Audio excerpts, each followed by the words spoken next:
ഇന്ത്യയുടെ 13ാമത്തെയും 14ാമത്തെയും പ്രധാനമന്ത്രിയും രാജ്യാന്തര തലത്തിൽ ശ്രദ്ധേയനായ സാമ്പത്തിക ശാസ്ത്രജ്ഞനുമാണ് ഡോക്ടർ മൻമോഹൻ സിംഗ്.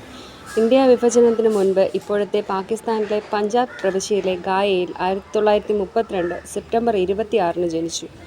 സാമ്പത്തിക ശാസ്ത്രം ഇഷ്ടമേഖലയാക്കിയ ഇദ്ദേഹം മുൻ പ്രധാനമന്ത്രി പി.വി. നരസിംഹറാവുവിൻ്റെ നിർബന്ധത്തിനു വഴങ്ങിയാണ് രാഷ്ട്രീയത്തിലെത്തിയത്.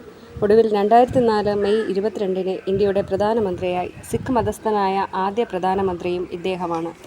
റിസർവ് ബാങ്ക് ഗവർണർ എന്ന നിലയിൽ ദേശീയ തലത്തിലും IMF അംഗം എന്ന നിലയിൽ അന്താരാഷ്ട്ര തലത്തിലും ശ്രദ്ധ നേടി.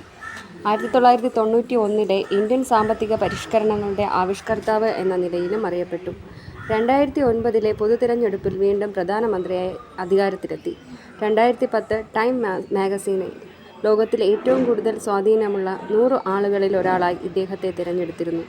ജവഹർലാൽ നെഹ്റുവിന് ശേഷം 5 വർഷം പൂർത്തിയാക്കിയ ശേഷം വീണ്ടും അധികാരത്തിലെത്തിയ ആദ്യ പ്രധാനമന്ത്രിയായിരുന്നു ഇദ്ദേഹം. ഒട്ടേറെ അവാർഡുകളും അംഗീകാരങ്ങളും നേടിയിട്ടുള്ള ഇദ്ദേഹം 1987 ഇന്ത്യയുടെ രണ്ടാമത്തെ പരമോന്നത ബഹുമതിയായ പത്മവിഭൂഷൺ നൽകി രാജ്യം ആദരിച്ചു. 1993 94 മികച്ച ധനകാര്യമന്ത്രിക്കുള്ള ഏഷ്യൻ മണി അവാർഡ് വാങ്ങി. 2024 ജനുവരിയിൽ മകളുടെ പുസ്തക പ്രകാശന ചടങ്ങായിരുന്നു അദ്ദേഹത്തിൻ്റെ അവസാന പൊതുപരിപാടി.